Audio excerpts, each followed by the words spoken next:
Hallo und willkommen zu diesem speziellen Video, diesmal mit einem Interview mit den Leuten bzw. dem Projekt, welches ich letzte Woche analysiert habe. Es handelt sich um Revuto und meiner Meinung nach eines der ersten und einzigen Projekte, die effektiv wirklich einen Business Case auf Cardano lösen. Ich habe die Gründer und CEO und COO dazu befragt, wie ist die Cardano Connection entstanden etc. Ich wünsche euch also ganz viel Spaß mit dem Interview. Ganz wichtig, falls ihr diese Folge auf dem Podcast hört, wird zuerst ein Cardano-Update kommen. Das heißt eine Cardano-Update-Analyse. Wir schauen uns das Ökosystem an und in den ersten 30 Minuten wird das erstmal analysiert und danach kommt noch das Interview mit den Revuto Gründern, bei welchem wir auch eben auf die Details bezüglich, wie sich das Projekt von den anderen Cardano-Projekten effektiv unterscheidet. Ich wünsche euch also ganz viel Spaß mit dieser auf dem Podcast Doppelfolge und auf YouTube entsprechend mit dem Interview. Awesome. Hello and welcome everyone. And today I have two very interesting guests from the coin analysis video that I did this week. I have also the two people from the management here. I have the CEO, Josipa Majic, as well as Vedran Vukman, the COO of Revuto. Now, Josipa is a serial entrepreneur, but Vedran, you're also quite the entrepreneur I've seen. You both have a lot of business experience. And maybe to start off, what is really interesting to me, because it is not a common problem. I mean, it is a common problem, but I wouldn't have come up with the solution that you did with Revuto. How did you come up with making, let's say, the subscription life easier for people? So I can start. So hello. Well, I think what we first need to do is to provide a bit of color and just kind of setting the stage of what is the subscription economy and how our experience as entrepreneurs previously helped to discover that. So one of the more interesting phenomena is that companies, both big and small, public and private, have a higher valuation if they have subscription-based revenue. So if you can, as a startup, show any revenue as recurring, it actually shows that you can extract more value from your customers over time. And due to that, investors will reward you with a higher valuation. So both Vedran and I, from our previous lives, ranging from hardware to SaaS companies, we've seen that in the play. But what was really interesting is that you as a consumer have a completely different perspective of it. So you as a consumer, you get to pay everything that you subscribe on, regardless of the fact if you even used it or if you even logged in. So just generally speaking, we as consumers, we realized initially we were so excited to have, thousands of movies or thousands of songs for just $9.99. And it was such a good value prop. But over time, when you have 3, 5, 10, 15, 20 subscriptions, you start to realize that over time, you actually don't get to use all of the value, but you get to pay every month. So we just figured out that doesn't make no sense. As consumers, we really don't see how that feels right. Yeah, and I would just add, that there are so many reasons, why companies are also pushing that the subscription business model, because they have those so-called free trial traps that are using, so people get they allow users to use their service for a particular amount of time, and then if you forget to unsubscribe, they charge you not even for the next month but for the whole year in advance. And then they're also so if you decide even to actually not to use their service anymore, they have those overcomplicated unsubscribe procedures. They're usually and often hidden purposely.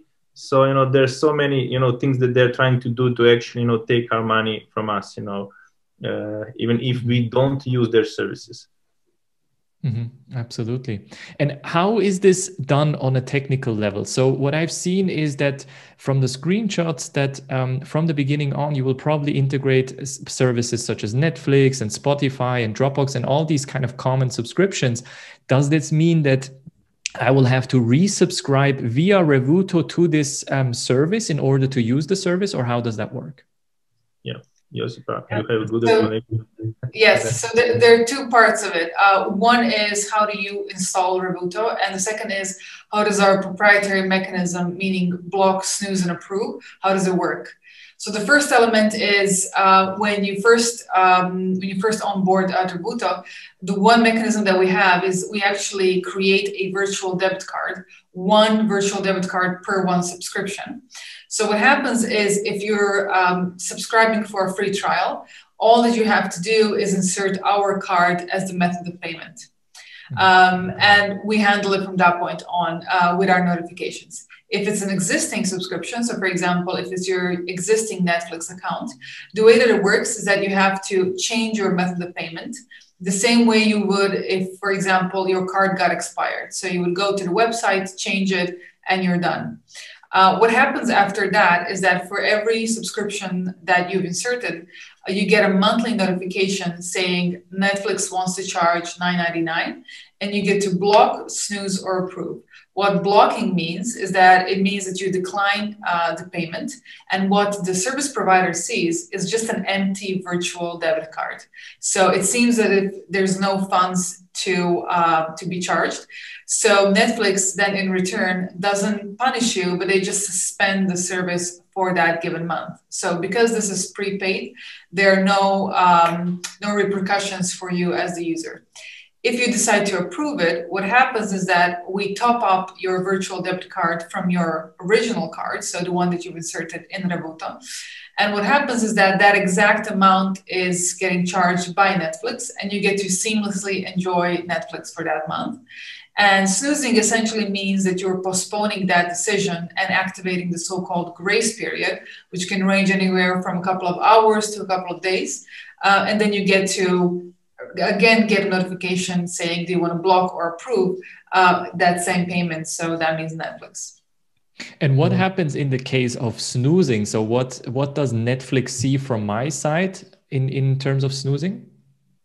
Netflix again sees an empty card, so with no sufficient funds. What typically these big subscription providers have is, as I mentioned earlier, this is so-called grace period.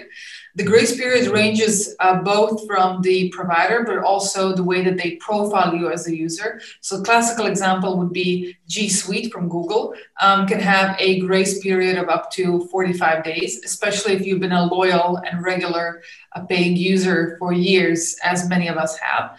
But some other services like Netflix and Spotify are much less generous with their grace period. So what happens is that sometimes they allow you a little bit of in-between time where you get to use the service. And then they, after that, push the request once again to your account. Yeah. Yeah, and actually, that setup, allows you to, maximize your cash flow, because you have sometimes, funds that you reserve for something that you really need to pay now, but why not to use those funds, so if you don't have to necessarily pay something now, you can actually pay later. And I had that problem, with my company actually, because as a startup, I was using a lot of those services, on a monthly basis, for Dropbox, MailChimp, DocuSign, Stripe, Shopify, and everything, so when you add those things, it's a decent amount of money, every month. And what happens, sometimes you have a problem, with the liquidity because you sold something, but even over your web page. But to get money on your bank account, it takes time, especially somebody pays you on Friday, you need to wait until Monday. But what happens, if you really need to, pay something, to today or tomorrow, because, Gmail is going to suspend your account, but sometimes, some things, because it's like when you give them your card or your credit card or debit card, it's like on a first come first serve basis, so if you just have some amount of money, left, and some other service that has good grace period takes your money, then it's a problem for you. And we are solving that, in a really nice way. And also there is other part, so, with those virtual debit cards, you need to actually, just, authorize them once, with your service provider. But later on, you can, connect to that, like virtual debit card, whatever source of payment you actually want, either your personal debit cards, you can switch them. And now there comes into play Krypto as well, so this is like a really really important thing that we are adding on to this like setup, because people can leverage their like profits and earnings from the crypto space, but again use DeFi services to help them to improve their liquidity. So this is really important. So it's interesting because you're saying that this product can also be used by businesses and not just, let's say, end consumers, right? Because also businesses, like you mentioned in the startup example, is exactly the case. Liquidity can be an issue, so you can use a product like Revuto in that case. Yeah, and the other thing that we have like on our team, there is a Marco, who is like who was working for Intuit for like more than 20 years, and he has like many patents on like classification on financial transactions, so he can understand who is trying to charge you for what. And also the system is actually going to learn from the people how they use that like snooze thing, and then the Revuto is going to be able later on to suggest you for how many days you can actually snooze or postpone your payment without being suspended from that service.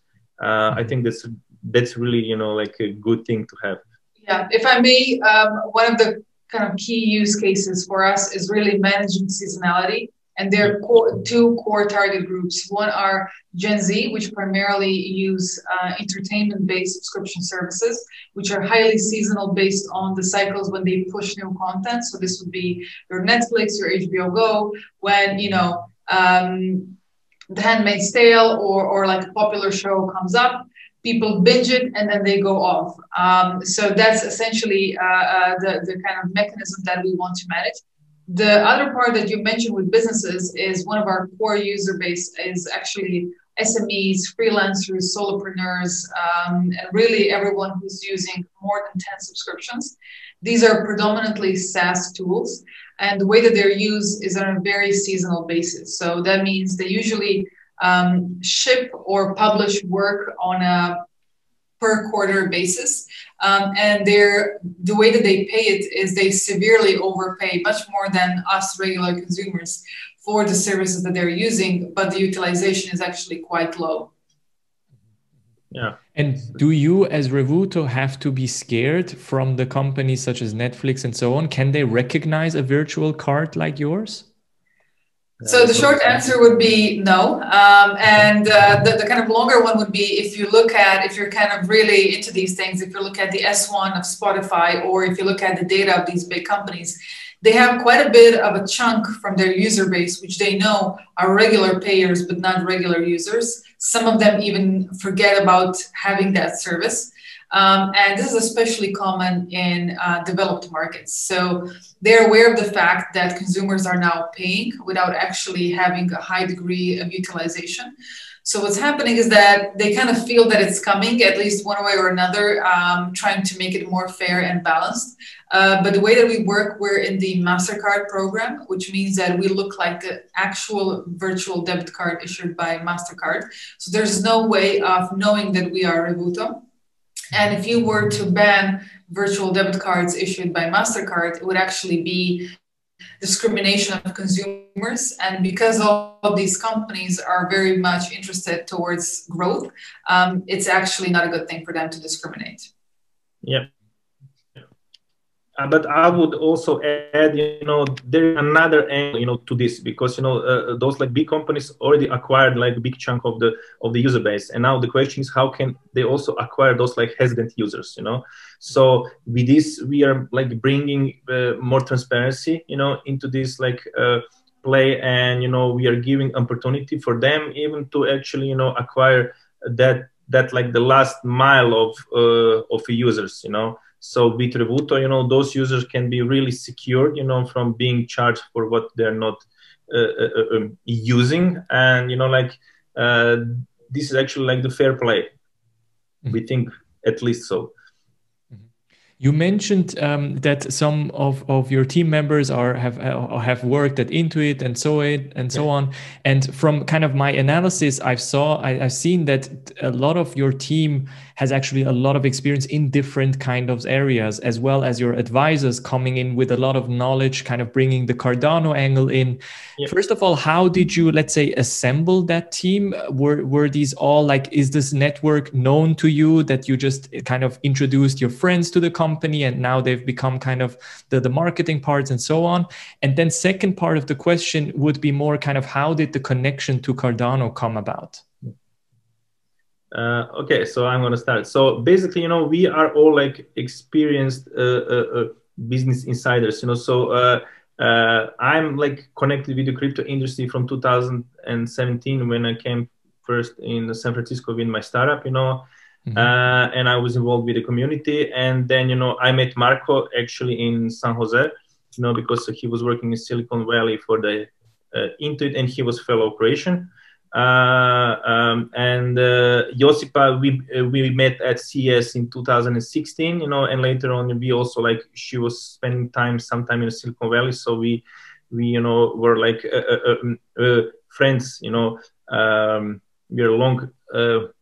we are friends from the past. Okay. So, and, but other, you know, like people who join us are like more or less, again, our friends, you know, so we know each other, you know, they're all like involved in a way, either with the crypto business or with the financial world, you know. So there's some guys, you know, who work and spend some time working for big banks, but we all have have a same mission, you know, same vision, you know, and we strongly believe that the cryptocurrencies are like the way how we're gonna actually pay for goods and services in the future, because it's like the natural step for us. It's like the digitalization of the financial world in a way, you know. So, you know, there was like no brainer for us to actually, you know, involve with this. And actually, you know, with Marco, it was interesting story because he was working on Mint, you know, the product from Intuit that was dealing with the subscriptions, you know. And there's also like the similar product called Truebill, you know, which is very successful. But still, you know, he wanted to do something that's actually much better, the active subscription management system, because those apps are just like subscription trackers, you know, and you can set up the notifications and things like that, but you cannot manage the payments, you know. So and we discussed this, you know, and we asked around, you know, if others are having the same problem with the subscriptions, and then knowing that the subscription business is growing 100% year after year, you know, it's a huge thing. So we said, you know, this is something that we can, you know, work with, you know, and make a good product and solution, you know, to solve the problem from many people. And kind of the connection to Cardano and looking kind of at the crypto part. So first of all, what I really like is how you solve the part of you can stake your crypto, but you can spend technically fiat, which is in your case also kind of a stable coin, right? It's Euro R, I think. So it's kind of interesting because you're spending the coin, or let's say the fiat currency that is, let's say in the last 100 years, a bit more devalued if we look at the US dollar, but you're keeping the crypto, which earns you in turn money, right? How did you come up with this, and what is kind of the connection to Cardano there? So first of all, connection to Cardano. So luckily, you know, there are like people working for Cardano, you know, that are Croatians, that are from Croatia, you know, and also we know some, you know, guys working for Cardano from our neighbor countries, you know, so we speak all the same language, and we met on those like meetups. It's a small community here, you know, so it's easy to recognize each other. And we were, you know, we were talking about this, you know, and, you know, obvious question was, you know, if we want to go, you know, with the crypto, you know, which blockchain we should choose. And then Ethereum, you know, was the first answer, but still, you know, like with their problems with scalability, and with our like case where, you know, like our transactions are like $20, $30, maybe more, you know, but still are you gonna pay like $30, you know, with a crypto, and then pay another $30 for a fee? You know, it doesn't make any sense. And gas fees, and yes. Those guys, you know, working for a Cardano, we had like some insights, you know, what's happening there. Cardano is really, you know, like awesome environment, because, you know, it's basically, you know, like the ecosystem that is evolving. You know, there's nothing yet there, you know. So it's a great opportunity to be the first. Luckily, you know, like our business case, you know, for now doesn't require smart contracts to be up and running, because to be able to actually use Cardano's native token, you know, to settle the virtual debit card with the fiat, we can work with the exchange, you know, who is actually be willing to accept the Revuto token. And we did that, you know, we partnered with our like the local exchange for now, who's going to be, you know, like buying and selling the Revuto token. And later on, you know, we're going to, you know, announce some other exchanges that are going to help us to do the same.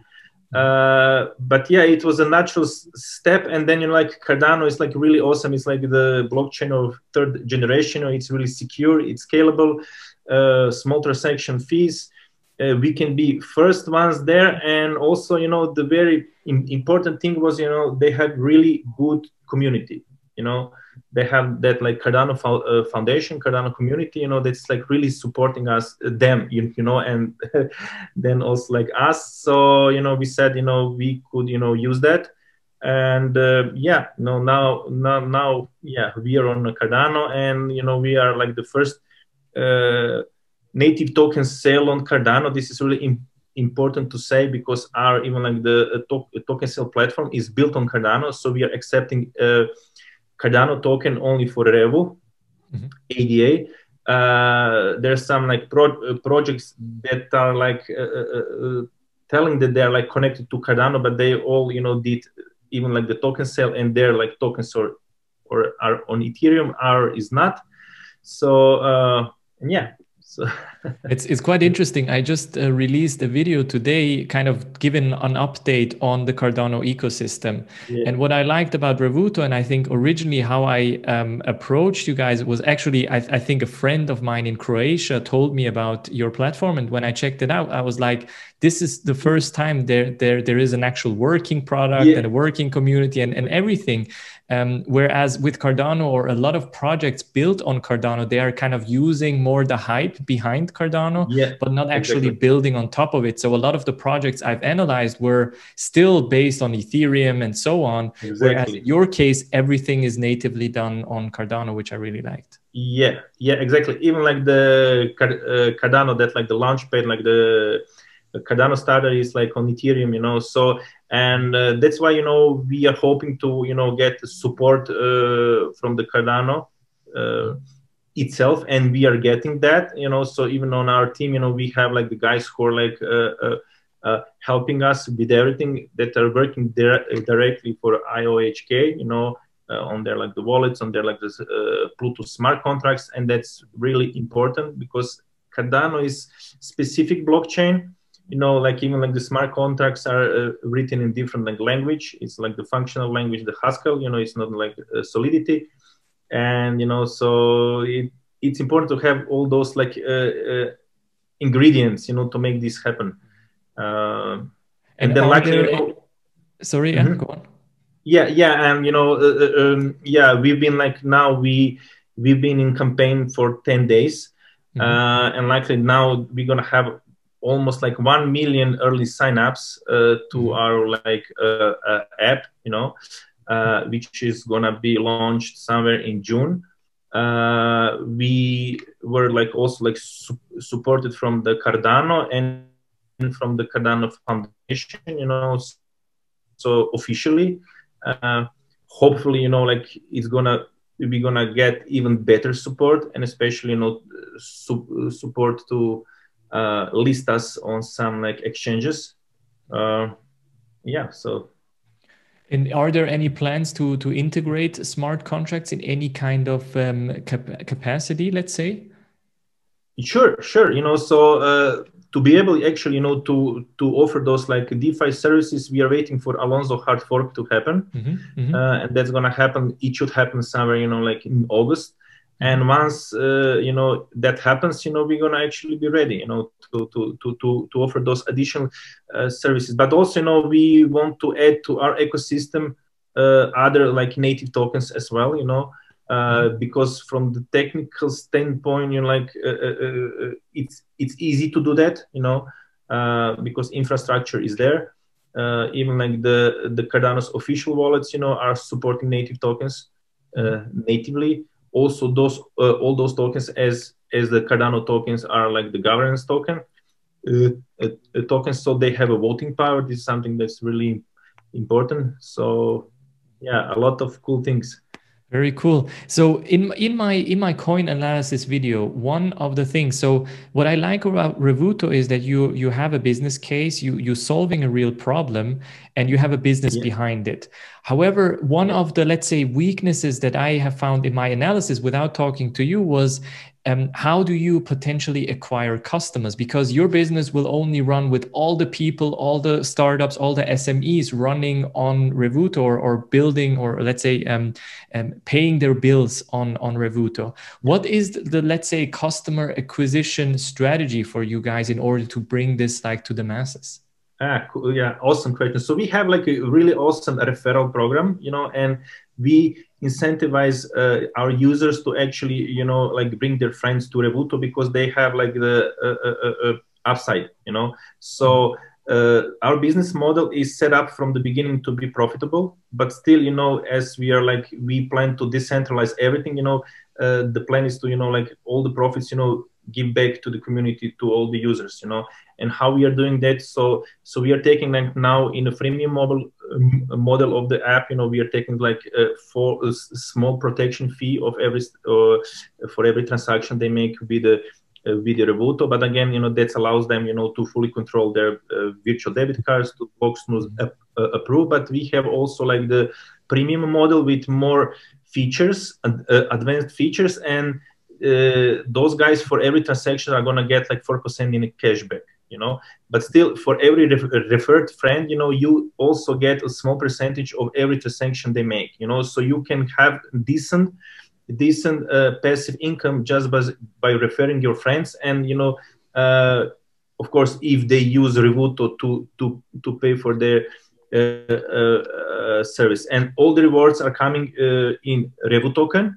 Okay, so, and we are also like creating constant buying or demand pressure on the Revuto token, because the Revuto token is actually the only way how you can leverage your crypto, with those like subscriptions and virtual debit cards.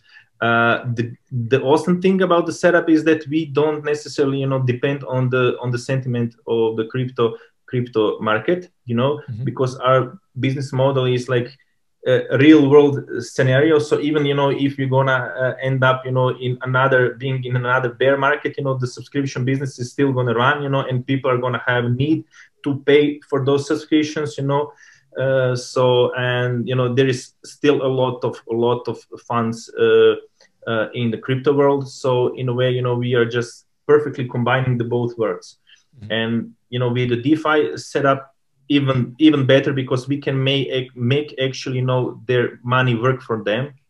So if they stake their Revuto tokens, or put them in those like liquidity pools to provide liquidity to other members, even when they don't necessarily have funds to pay for something, so they can borrow from those pools Revuto tokens, use them to pay something, and then when they repay, they just like add a small like fee or a percentage, to cover a really good staking yield for those who are going to stake those Revuto tokens. And then there is a player that you mentioned with the staking a Revuto token to actually get a stable coin out.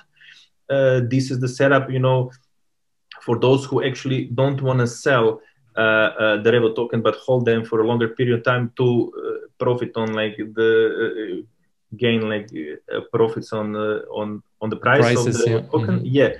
So this is actually the the first stable coin that's going to be pegged to the euro, but it's not like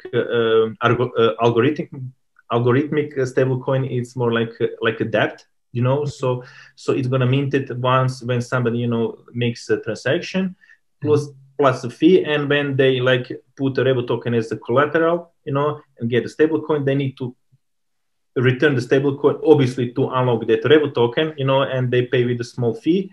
And that's how, you know, we also like create demand, you know, like, and buying pressure on the Revo token as well, because yeah, it's you know, for us it's like really important to make those people, you know, hold their like Revo tokens for a longer period of time. And because the supply is very limited, you know, and we're not going to release all the supply, the whole amount, you know, into the supply immediately, then, you know, we have really good opportunity to help them, you know, for their money to work for them, you know. So, and Josipa has like really good line for that, you know, how, you know, they should, Josipa, just so, you know, they can like make their money, you know, work for them and forget about their subscriptions for a life, something like that. Yes, stake Revo and forget about subscriptions for life. Yeah, oh, I like that. I like that. That's a solid tagline. Kind of to end the interview, one of my questions is, we have now talked mainly about digital subscriptions, obviously because of the virtual credit card and so on. Is it feasible, or how do you envision a future where technically I can pay rent or my electricity bill with something like Revuto? Is this in the plans? Will this be quite difficult, or how will you approach this? Jos is going to answer that. We have it on our roadmap, and we're actually discussing to do a formal partnership in regards to go-to-market, not only for kind of the regular developed markets, but also for the unbanked markets together with IOHK. But we'll be updating our community on that in due time when we have more information. Very interesting, exciting stuff then coming along. Maybe give me or give us kind of an overview of the token sale. I know that the token sale will start pretty soon. I think it's the 18th of May, if I remember correctly. Yeah. What are the details? How can one participate? What are the terms and so on? Okay, so yeah, the public sale is going to start on 18th. And it's going to call, so we have like different rounds or stages, you know, for the public sale. So the first round is called like early bird tier 1. So we have like a small amount of the supply for that round, and that round is going to be sold for the same terms as are given in a private round, you know. So we want to actually get like retail investors, smaller retail investors, to support us for a longer period of time with that round, and we have a special surprise for those guys as well. Then there is like tier 2 with a little bit of worse terms, you know, but still, you know, for retail investors that, you know, plan to invest a bigger amount of money. And then everything is set up to lean towards the community, you know. So our like the community sale is the biggest one, you know, and it's going to start on May 22nd, and that is where, you know, small retail investors are going to be able to participate. The procedure is really simple. Tomorrow we're going to launch like on Friday. This Friday our like token sale platform, you know. People are going to need to register there to go through the KYC verification and wait for actually for the token sale to start. Unfortunately, we cannot give them like the fair, how would I put it? Or there is no lottery or something. It's like first come, first serve basis, you know. So they will have to be fast, you know, because technically we couldn't do it differently.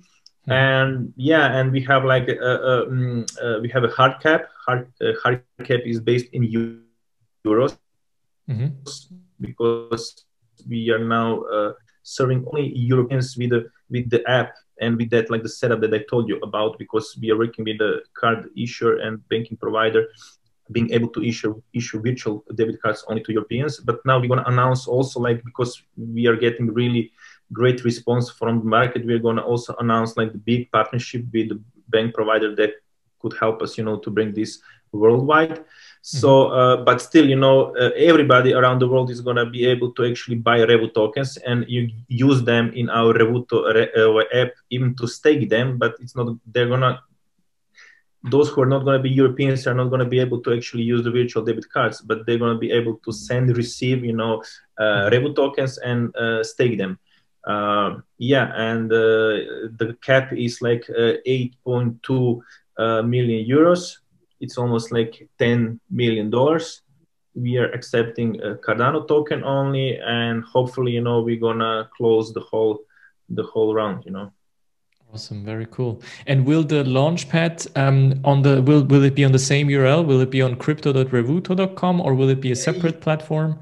Yeah, it's like on that web page, but now, it's not going to be like anymore like the whitelist button on the landing page. It's going to be just like subscribe to the token sale. And then you're going to be switched to the token platform, where you're going to have your profile, and where you're going to be able actually to see, how the token sale is like proceeding. And there are some also like graphs, where you can see distribution, and on what we're gonna actually spend the money raised through the token sale and things like that.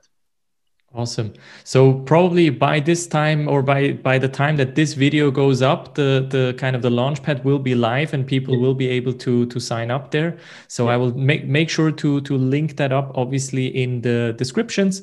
And Josipa, Vedant, thank you so much for the interesting answers and the interesting project. And I'm looking forward to seeing how the token sale will turn out for you guys. Any last kind of parting words from your side? I just want to add, that for the people, to please, to support us and help us, to actually do something with the Cardano ecosystem, which is now starting to develop, to grow finally, because and even like those like long supporters and holders of the Cardano token, now have opportunity to actually, put the money into the projects that are really and actually, building on Cardano. We think that, this is going to be a great thing. Yeah, I think I would also add, I think we're in a very fortunate position to not only be the first, but also work so closely with the Cardano community and foundation. So we would invite anyone who's a holder and believer in ADA and Cardano to join us in this journey, and let's make history together. Yeah, that's right. Very cool, very cool. Awesome last words from Josipa. Then in that case, guys, thank you so much, and looking forward to the token sale. Thank you.